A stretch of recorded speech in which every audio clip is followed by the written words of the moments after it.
yeah. Okay, I hope the microphone levels are fine, so give me a sign if I'm screaming. So, obviously, I'd like to thank you, ladies and gentlemen, for this opportunity to be here. I'd like to thank the organizers of Assembly 2006 for this wonderful opportunity. I'd like to start off by saying a few words about who I am, and what my limitations are as well. So, to sum it up, I'm all things business at Remedy.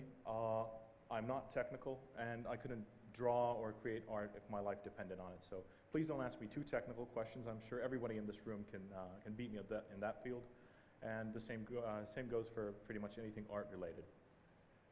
What I'd like to do today is to focus on a company perspective.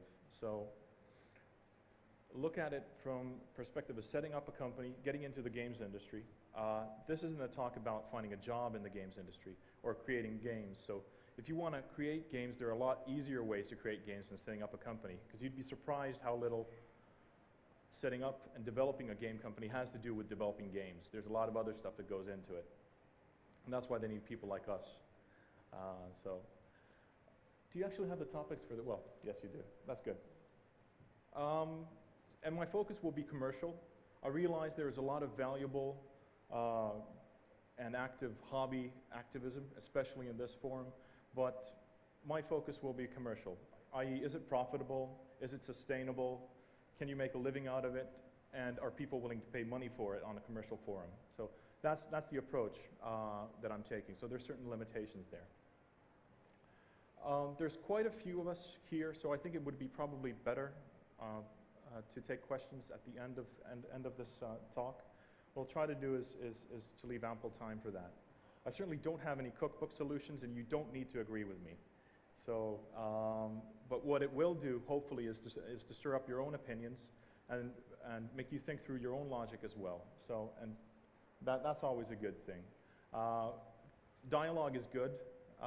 Diversity creates something new and something awesome. The same applies for opinions. So, we're going to try to be fairly opinionated, not too politically correct, to keep it slightly more interesting.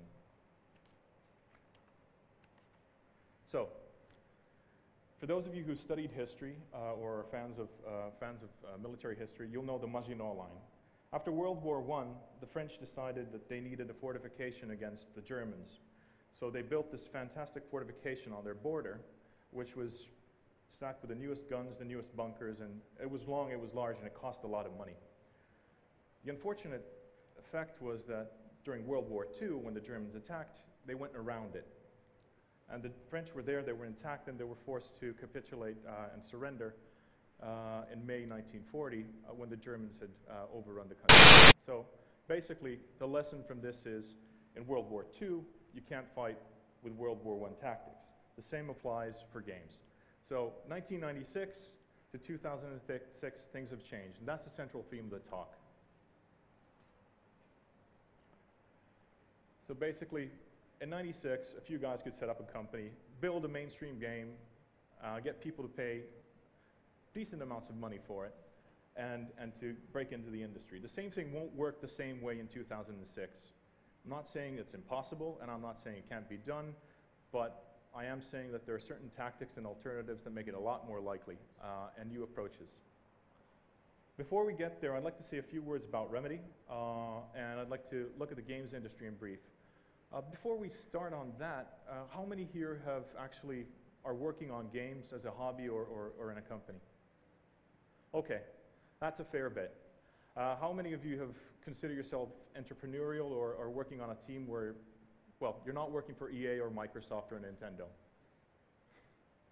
Okay, that's us. So you'll have a good appreciation of the games industry, but I have some facts that I'd like to go through anyway, and to look at sort of the trends from 1996 to 2006, so we see what's changing, what's changed. Well, let's kick off with Remedy. I started in late 1999, so the company was set up in 1996, which is a good 10-year period now. So, but I joined in late 1999. We got together with the board and the main owners of the company, and we decided, what do we want to do? And we decided we want to be among the best action game development companies in the world, which was ambitious, or some might say a bit foolhardy. We had a few weeks of cash on the bank, and we shipped Death Rally, which was a significantly smaller project. And some of you might know Max Payne took a little bit of time to develop and to get out the door. So in '99, it was supposed to be pretty much done, but it took till 2001 to ship, by the way. So anyway, this is what we set out to do, and I think we're still on this road in some ways. There's a lot of, we've moved a good path along it, but this is still the road we're on. If we look at the company and what kind of how it's put together, we have 30 individuals who are really good experts in their own field. So we have talented people who are specialists. We don't really have that many general purpose hands there. We don't carry a lot of loose or dead weight or people who are generic. So we outsource a lot of things, both on the business side and also on the support side and also on the development side. So we try to focus on where we build value. And you can tell my sort of business school background when I'm going, we focus on our core competencies. And our key success factors are vital to us. So if I go down that route with buzzword bingo too much, just throw something at me. This is only part of the work. We're using a lot of middleware. We're outsourcing a lot. There's a lot of freelance work, a lot of temporary one-off stuff done for us. And our publisher does a lot of work for us as well. So there's a lot of stuff that happens around it as well. So I think all in all, I mean, this project will have hundreds of people involved in it that we're working on now, Alan Wake. So in the end of the day, it's going to be not the 30 guys, that's the heart of it, that kind of puts it together and designs it. But around that, you have a lot of other people and a lot of other companies as well. Some of our milestones, Max Payne 1 and Max Payne 2 have sold fairly well, and been a hit. It's been a hit franchise, one of the largest franchises in the recent years.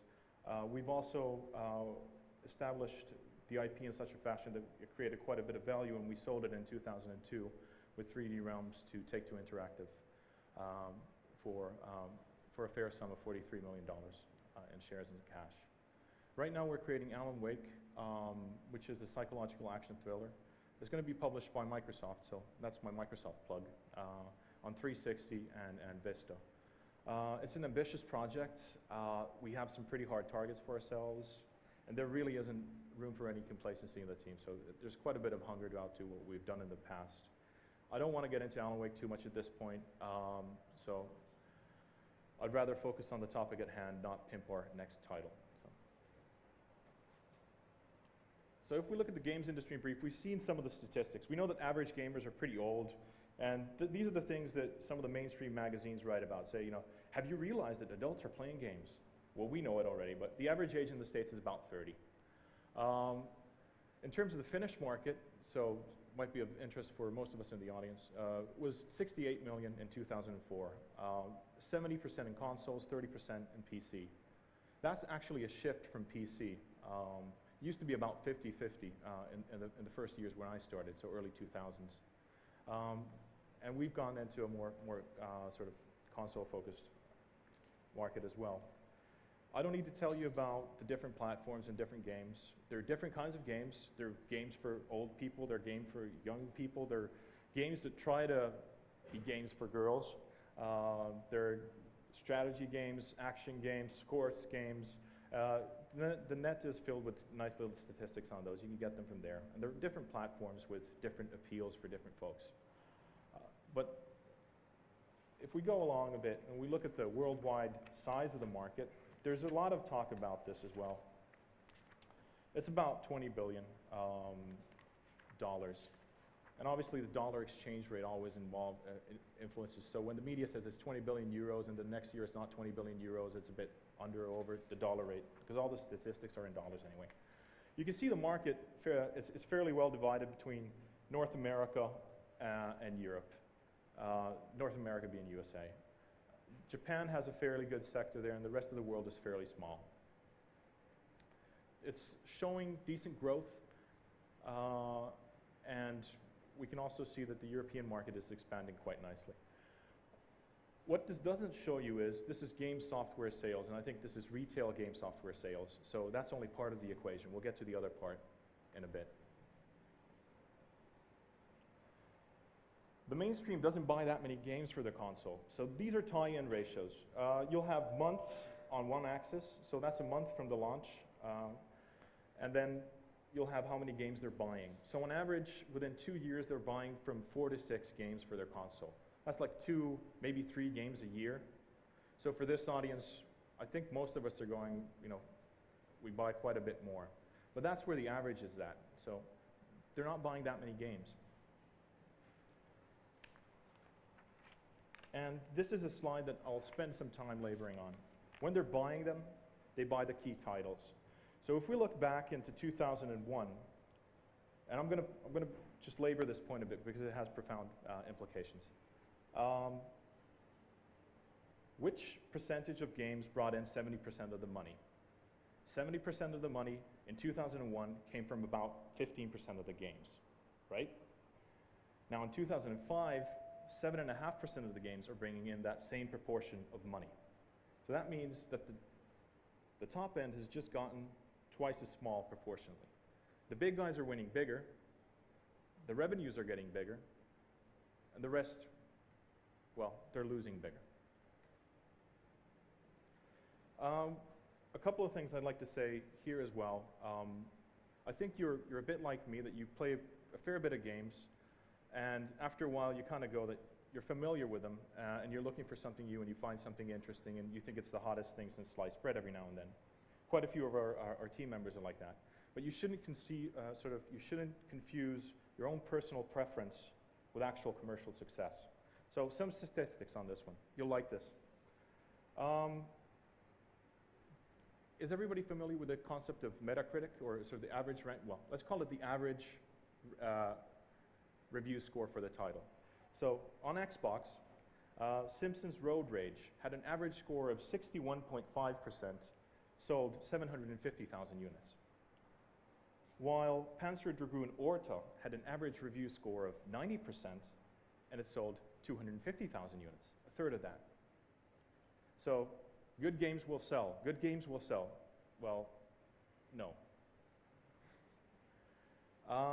Eco, PlayStation 2.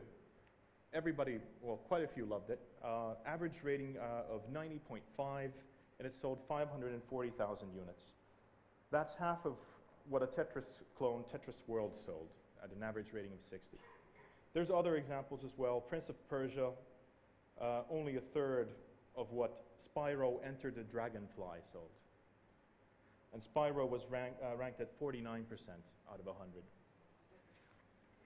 So, anyway, you get the point. Won't labor it too much anymore. If we go a bit further and get into the subject at hand. So, it's not 1996 anymore. What does this mean? As a business person, I'm trying to look at it from a perspective of a maturing industry. So if we think of any industry in general, if you think of the music industry in terms of large record labels, if you think of the film industry in terms of the studios and how they evolved to be these large conglomerates that are holding, well, 4 or 5 of them dominate the market. Even if you think of management consultancy, 4 or 5, used to be the big 6, and I don't think they're the big 4 with extremely long names. It's a consolidating environment. It happens to every industry, more or less. So, 10 years ago, about 15 publishers, and this is my seat of the pants guess, about 15 could do a large global launch. Today, only a handful can do that. So, that obviously has implications as well. The budgets are growing. It used to be back in the Death Rally days that, well, about $100,000 is a good estimate. These days, the development budget for a hit title or a large title is about $10 million, give or take. It can be a lot more, can be a bit less. So you could hide $100,000 fairly easily. Sorry, Bob made a mistake, but we still have these 18 other titles. But $10 million is a bit tricky. You need to have good friends to hide that kind of mistake. Also, the portfolios are smaller. Obviously, since if they're betting $10 million on the development of a game, they're not going to have as many games. So the same publishers that could have maybe 60 titles coming out a year now have 10 titles coming out a year, Of course, they'll have some smaller pickup titles or whatever around that, but 10 proper launches. So it makes it a lot more difficult. Risk averseness. A lot of you in the audience will feel that there's not enough innovation in the industry. There's a lot of sequels, there's a lot of licenses, there are add-ons, movie tie-ins, sports titles, racing titles, so forth. Well, surprisingly enough, if you're betting 10 million, it makes it a lot easier to bet on things that will have a likely outcome. You're not taking too large risks. Part of that is, as well, is that traditionally the publishers are fairly small. Or some of them, if you're not one of the big guys, you're fairly small. In terms of cash flow, in terms of how valuable the companies are.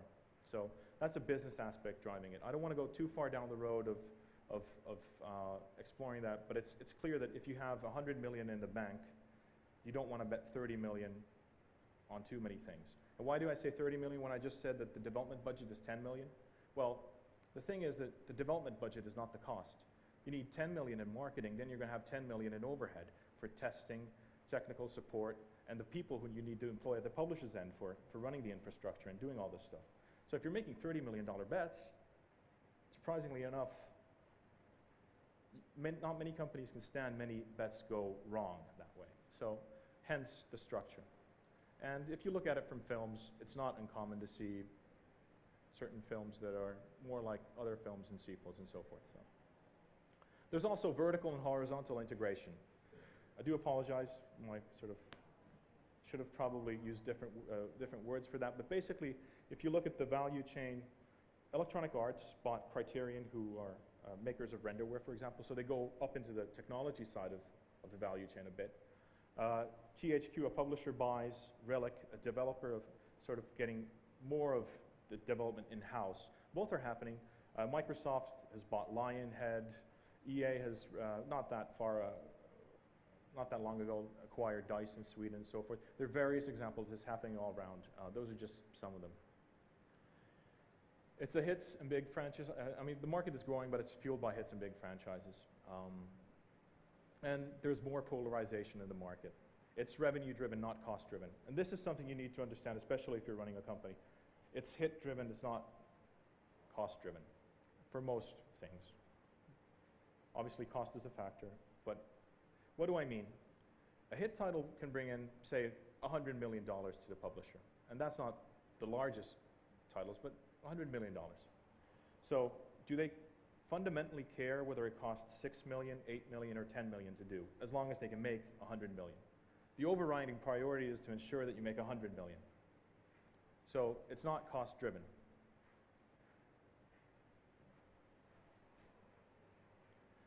These are costs, even though I said it's not cost-driven. The portfolios are cost-driven because they can't do that many for obvious reasons. So we're looking at different console stages. These are sort of ranges for the development fees.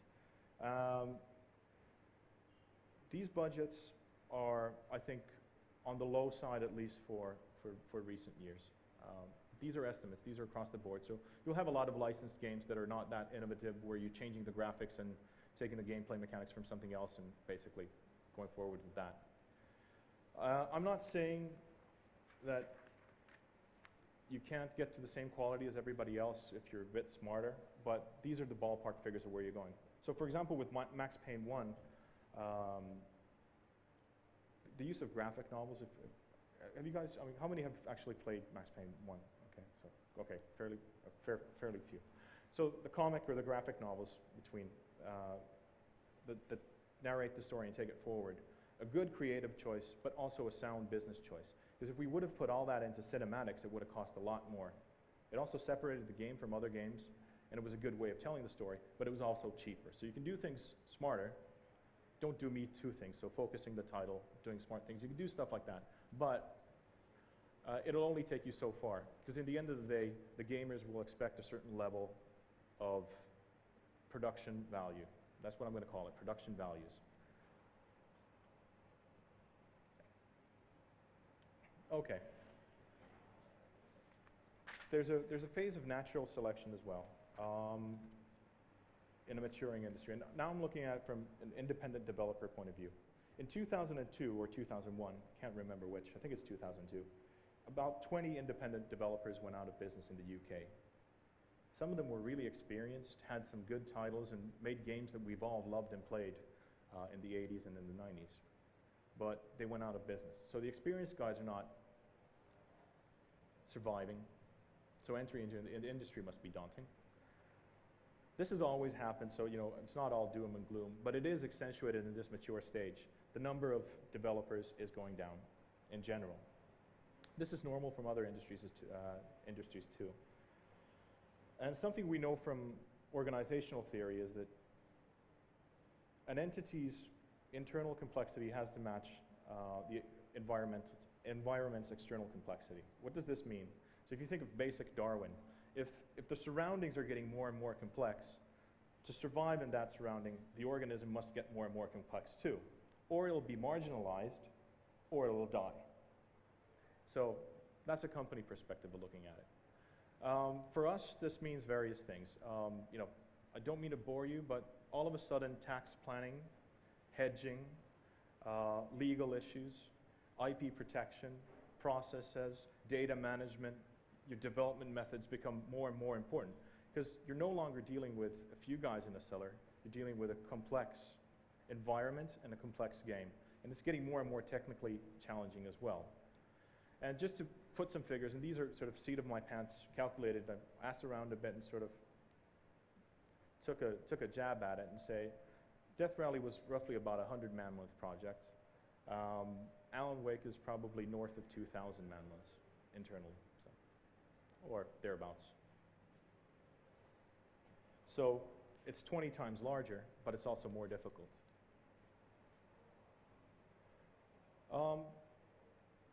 Just looking at the change in the industry as well, so if we're looking at console sales, from 1996, you can see that there was some business in accessories, not that much in portable, and it was mainly 32 and 64-bit stuff coming online then.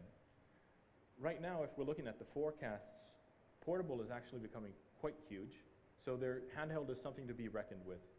I know that it's one of those things that it's been talked about for such a long time that it kind of gets, well, not boring is the wrong word, but you think it's old news, but actually now I think it's really happening. We're there. And obviously the console sales, and these are US figures, but they reflect global trends pretty accurately as well. The Americans have all the best statistics anyway, so we might as well use theirs. So that gives you a rough idea of kind of what kind of growth is happening and where it's coming from. And this is a song that we hear every year from somebody, and somebody feels compelled to tell us that PC gaming is dead. So I just wanted to bring up the figures that they're going to show you when they tell you that it's dying. These are US figures. The top year of 1999, golly goodness, we're at half in 2005. Yes, retail of PC games has dropped dramatically, but that's only half of the story, and that's in the US. You need to put things into context and look at other things and new developments that are happening. So if you're doing your 1996 logic and this is the market where you're aiming for, well, it's a difficult market as well because it's a declining market. Obviously, there are great cases of making money on a declining market, but that's only half of the truth. If we look at PC revenues, they're actually growing. My dear friends have provided me with a slide and some nice statistics, but when I'm looking at it, it tells us that there's 14% growth.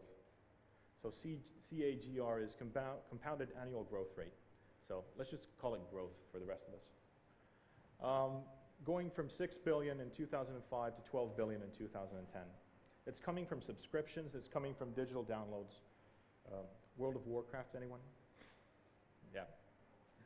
And other stuff. I mean, there's online advertising as well, but there's quite a few things driving it. If you look at the traditional boxed retail sales, they're pretty much flat. That's kind of the trend that we'll see probably there for a long time. And if you compare it with consoles from 2005 to 2010, the average growth estimates are for 4 to 8% in retail software. So those are outside analyst firms doing those estimates. And these are the installed bases. There's a worldwide installed base for PC, and the term installed base is very significant from a business perspective, obviously. 50 million core PC gamers worldwide, and 100 million casual gamers worldwide. So those are huge, huge installed bases.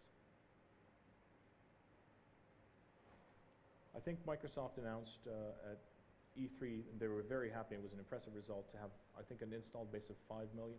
I'm not sure, but I think that was last E3's. And that's a significant and fast growing installed base. But this is a huge installed base on the PC side. So it's not a dying market. It's not a dead market. I just wanted to bring that up. Okay. In 1996, compared to today, once again, okay, things are changing. That means there are new hazards, new things we need to look out for, but that also means that there are new opportunities, new things that we can take up on and utilize to our favor. There are brand new roles within game development. It's actually fragmenting quite a bit. So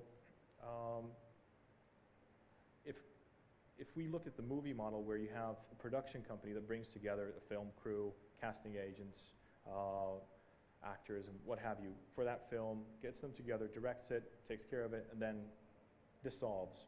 We're not there yet, but there is a certain trend to seeing that there are new roles that are specializing certain things, and they do it. For example, we've used location scouts in Washington, Washington State in the US, stylists for styling our characters, which we didn't do previously. We did some, but not that much. And it's grown more and more important. New roles within our team and new external roles, so dedicated tool teams and so forth. And some of the stuff that we did before we're not doing anymore. So because either it's become standardized, you can buy a middleware solution for it, or it's no longer necessary to do it. So I think there's a talk on XNA and so forth. You'll have a lot of standardized things that you don't need to do things from scratch anymore. There's no reason to reinvent the wheel. So just things to bear in mind. I think for Death Rally, there's a big hoopla about being able to create an audio system for the game, and it had its own way of dealing with sound cards and so forth. That stuff is gone. We don't need to worry about that anymore. So key success factors may change as well. So the process, as I said, becomes more important. How you develop these things becomes more important. How do you manage all these outside companies? How do you make sure that stuff coming from there is what you want? So all of a sudden, certain things become important that weren't that important before. You could talk about it in the hallway. You could talk about it over a cup of coffee. You could scream about it in your room with a guy and decide on the spec and how many polygons you're using for this, and how is it going to shoot? Is he going to be able to climb? Is he going to be able to crawl or whatever? Well, you need to decide earlier. You need to be able to design it earlier, because a lot more people are depending on it. So, and you need to be able to specify what you're doing. So it's actually quite a lot like traditional software development in that sense, or outsourcing. Also, IP and business side, new challenges there. We don't need to do some of the stuff that we did before. We don't need to worry about the same kinds of things as we did before.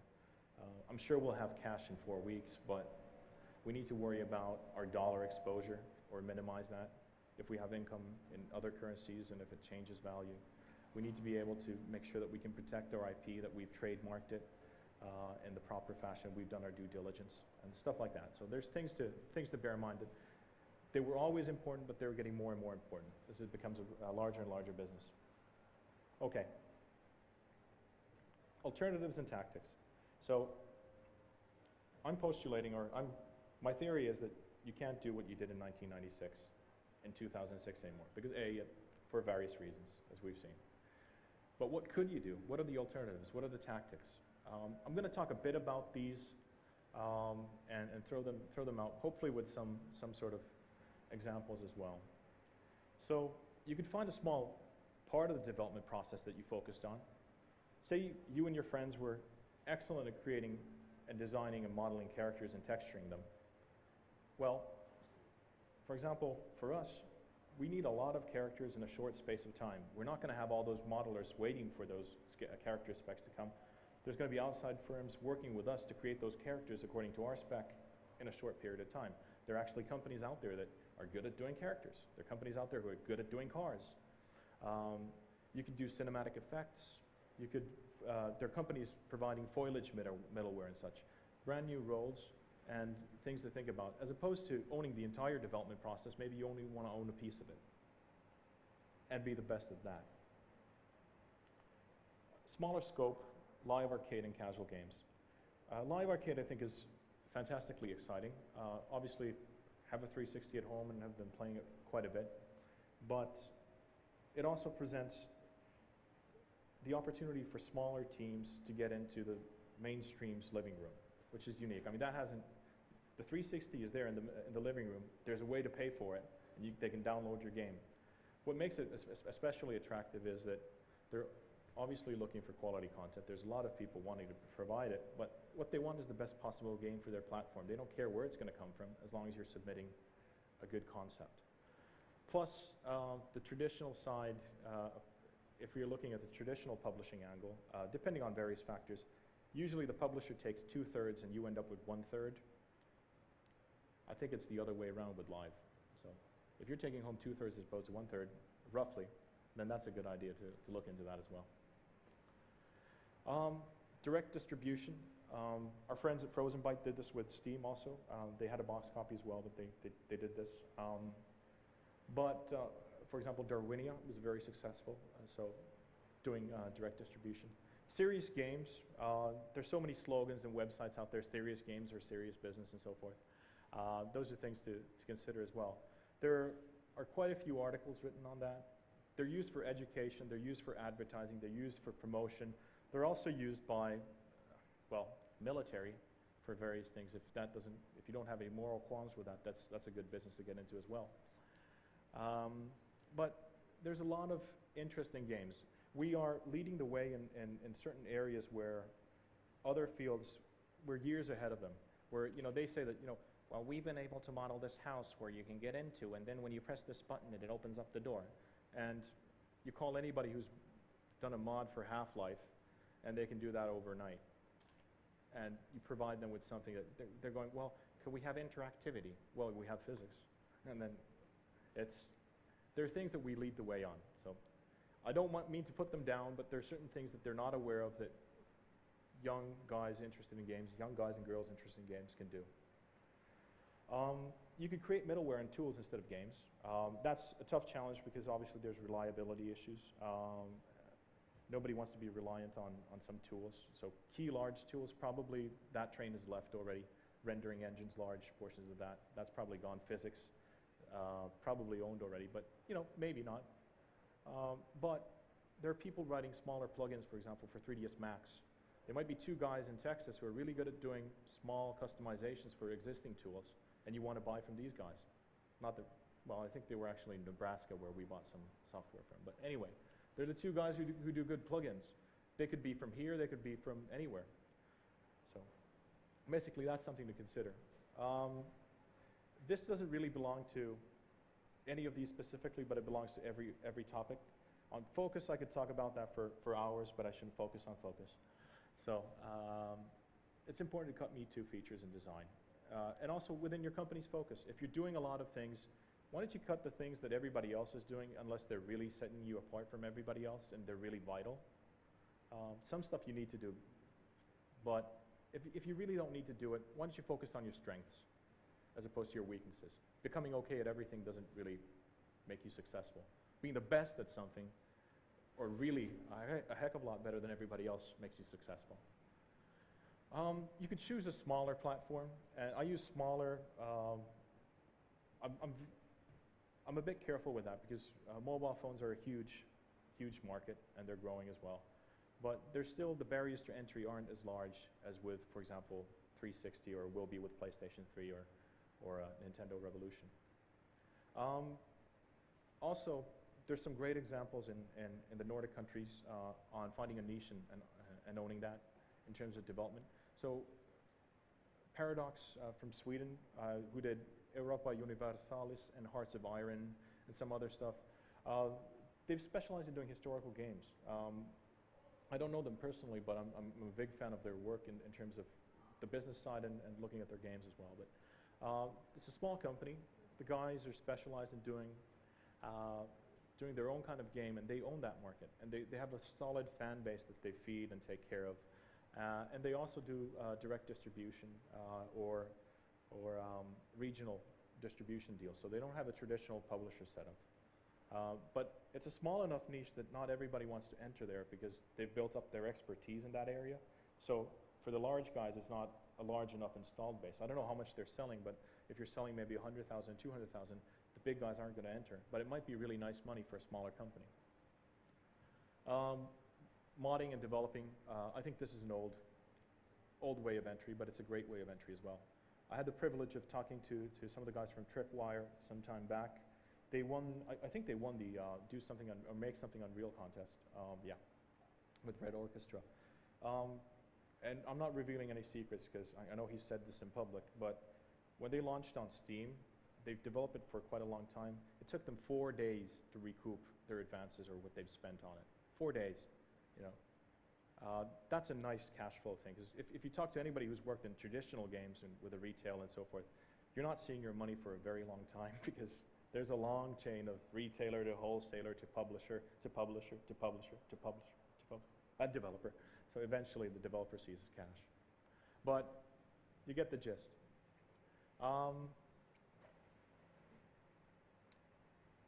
Also on downloadable direct games, we've talked about this as well, but it's a good Finnish example. The guys from 10 Tons Interactive who did Crimson Land, top-down sort of good fun. Love that game. You know, a few guys can put a game out there and have it distributed from certain sites that are known for gaming. So it's a great example of a small, focused game directly distributed and sort of did them very well. It's not Half-Life 3, but it's a nice, cool thing. So I'm going to wrap up now with a couple of slides in summary. So we can't fight the last war. To try to do exactly what we did before and change circumstances is insane. You can try, you know, you can butt your head against the wall until the wall caves in. I'm sure it will eventually, somewhere, but I don't want to be the one trying.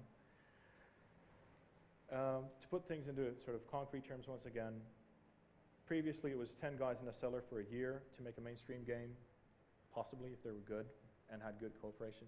Nowadays it'd take 30 guys 5 years and they need help. So, you know, it's a tall order. And these are one of the, I mean, this will get some debate, I'm sure, but original external IPs are not being picked up by publishers.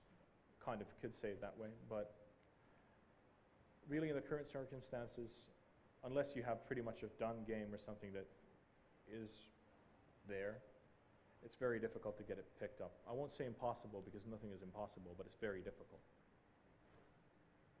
There are less games being made. They're largely sequels and licenses. There are a lot more people with $100,000 to invest than 10 million. Between us in this room, we could probably raise $100,000 for a great game, but we couldn't raise $10 million. If everybody dug real deep, we could get 100,000, but we can't get 10 million. You've got to mortgage a pretty good house to get 100,000. Sorry, no, 10 million. So you could do it with 100,000. In the early days of cinema, everybody could probably do sort of the Hollywood standard of film as well, so putting it from context of another industry. But it would be insane to try to do a Hollywood context film, a Hollywood blockbuster, large film from a cellar in Espoo. Or just start up that way. That's your first thing. But you can do indie cinema. So you can do the equivalent of Memento or Blair Witch Project, or you can start that way. Peter Jackson, you know, Bad Taste wasn't exactly a large budget game, film. But you can get in through that way as well. But I think it's something to bear in mind that, you know, you probably don't want to start off as your first movie idea is to build another Titanic, you know. So, hopefully. But we can be victorious in the next one. So, it's not all doom and gloom. There are successful companies out there getting into the industry, and we'll have some, I'm sure, from this room as well. And there will be new fresh blood and new cool ideas coming into the games industry. But it'll be a lot easier if you don't try to apply 10-year-old methods to a current situation. So you can build a sustainable competitive advantage. You can own your niche. You can be the character company. You can be the historical game company. You can do direct downloads through live to people's homes. It's doable, but it's not easy. But if it was easy, then everybody'd be doing it. And perhaps as a final thought, I know it's trite, but I have to say it, that you need to work smart. The solution to success can't be, I'll work a little harder. Because there's a lot of guys around the world who are willing to chip in 16-hour days until their head falls off. So working a little harder, we'll just work a little harder, but the spec is too large. No, we'll work a little harder. Isn't exactly a good solution. It's not a sustainable solution anyway, so you need to be smart about it. Think about it. What's your game plan? So I'm sure there's a lot of talent who can follow their own sort of game plans there, and I'm looking forward to seeing what comes out of it and enjoying it as a gamer myself. I think that concludes my talk. Thank you very much. I think we should still have time for questions as well. Shoot.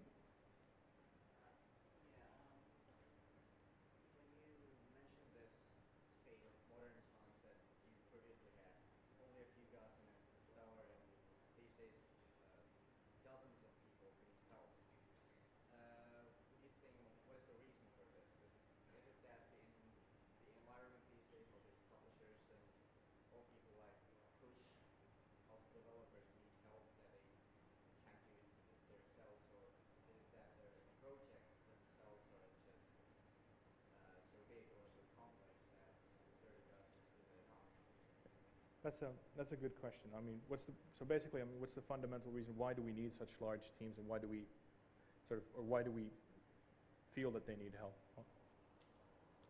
I think there's two sides to that.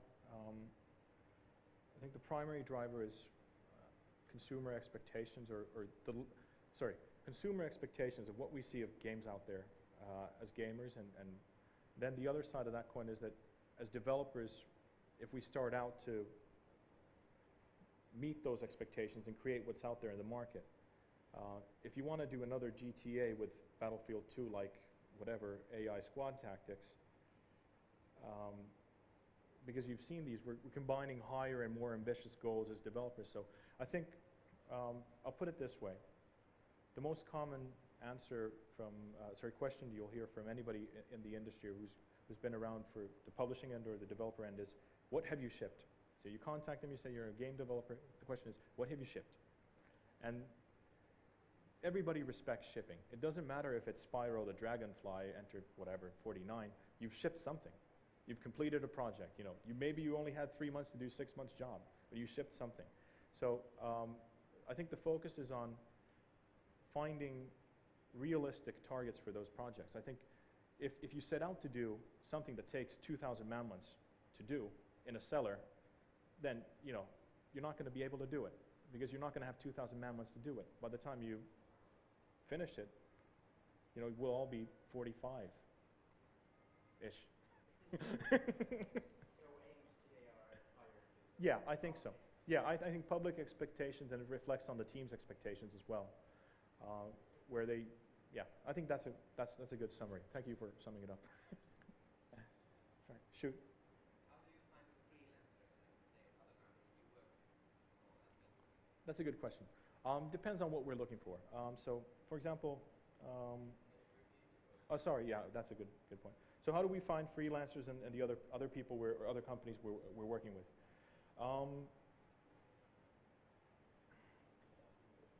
We obviously, I mean, there's certain established players in the industry that are known for example, from outsourced companies and sort of larger ones. We might test those out, or we get contacted by them. We'll talk to them, or they might do a pilot case. Everybody gets to do a similar work, and then we see what the end result is, and then we choose the one that fits our criteria the best. So that's one way of choosing it. In terms of freelancers, in the core development, it has certain times when we need certain clearly defined roles. That's the only time when we'll take on freelancers. So it wouldn't be anything in-house, or you wouldn't come onto the premise, or we wouldn't have people on the premises working with us that aren't part of the full-time team. We wanted to create an atmosphere where everybody who's working for us has a permanent working contract, is entitled to the benefits, and builds a success. If we're successful, we're all in the same boat. That's what we tried to build. So we don't have two classes of citizens inside. But if we have something, for example, for 3 months, cleaning up motion capture data, there's some good people that we know. They might come in at the end of the project. Music is a clearly one that we've had great cooperation with certain bands and certain composers. And those are things that we're obviously keen on continuing those relationships, but there'll be new opportunities as well. So sometimes we might say that, you know, it doesn't happen at this stage or it hasn't happened yet, but we'll look at the job applications as well, going like, well, we don't have a full-time position for him, but he looks very experienced, or her, and, you know, could work for us for maybe 3 months during this period when we need help with the cinematics or 3ds Max or something, or, you know, could they maybe do level of detail for the models that we're doing, or stuff like that. So stuff that's clearly definable, and you can give it out to somebody. But you don't want to get the core of your business. Here's the gameplay. You know, make something fun. If we can't do it ourselves, then we're in deep trouble. Sorry. Anybody else? Sorry. Maybe just maybe an honest answer that the current project that you're working on, when you enter and think about it IP, intellectual property only, and how much you thought about it of its reuse of other places than just the game. I mean, from the get-go, how do you think about the creation of this? That's a very insightful question. So basically, what's the role of sort of in the concepting phase? How large a part does the IP play, or creating an IP to creating a game? We're strong believers in the value of intellectual property. We want to create a game brand, an entertainment brand that isn't tied to games. It's not even tied to, well, it's not tied to one platform or one form of gaming. It should be about entertainment on a broader scale. So I mean, the very ambitious targets there, but it all starts with creating a good game. And so we're not going to put the horse before the cart. Sort of, you know, some try to do it at the same time. I think it's a bit tricky. We'll see. I mean, the fundamental thing is that the game is the driver. And the game has to be good. It all starts with that. But it'll obviously be something larger, hopefully. I say obviously, but hopefully be something larger than just the game. Shoot? How much do you think modern or older development companies, game developers, can actually take failure, and how can they endure this? Because recently, lots of different companies have been eaten up by bigger companies, and as you told us as well, that some developers who are very experienced and got published many of our old favorite games have some of them went bankrupt. And then there are some companies who hold their close, but they don't die. Yeah. How do these companies survive? So how do companies, older game companies, survive if they're, when their game flops or it doesn't, yeah, with difficulty? It's a cruel business out there. I mean, but there are various reasons, and there are various things driving. It's not. Often the developer is the last one who wants to ship a game that isn't done or isn't polished or doesn't have the features that they want, but realities of the world mean that it needs to get shipped. The other end of the coin, I think, is that it's up to the developer to create something so cool and so awesome that people will rip it out of their hands. You know, it's too easy to blame the publisher. It's too easy to play the, you know, blame the gamers for not understanding their game, or blame the press for hating their game.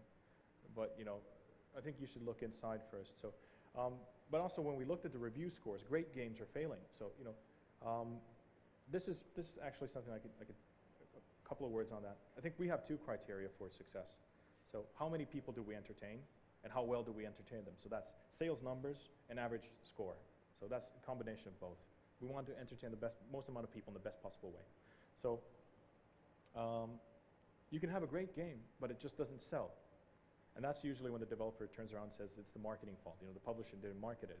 But sometimes you just have to realize that there wasn't such a large demand for it, and you know, it was a great game for a certain segment of the people, but they just happened to be 500,000 of them, not 5 million. So, and you know, it's such is life, and I think there's no stigma with having a flop. You know, it sucks, but you know, you get on with life. You learn lessons. I'm sure you can learn more from games that don't do that well than you can from games that did too well. So. One could say that if a game fits one of those criteria, then there can be external Yeah, I guess so. with either steady reviews or whatever. Yeah, true. With both fail, Yeah, I mean, the point there being that, you know, whether it's great reviews or great sales, either one of those would be enough. I think to a degree, yes. But there are companies out there who do, for example, value titles that don't sell that many units. They don't get great review scores, but they're really good at pushing out product in 6 months. If we asked our team to ship titles every 6 months, you know, that would actually pass certification on a console, I don't know. We could probably do it, but it's not we're not very good at it. So. You need to respect that as well. To develop those on a shoestring isn't easy.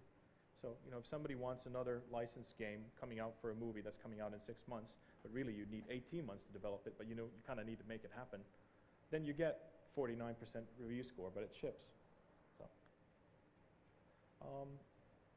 on that happy and joyful note, thank you everybody. It's been a pleasure. I do appreciate your time. I'd like to thank the organizers and all of you for your patience. Cheers.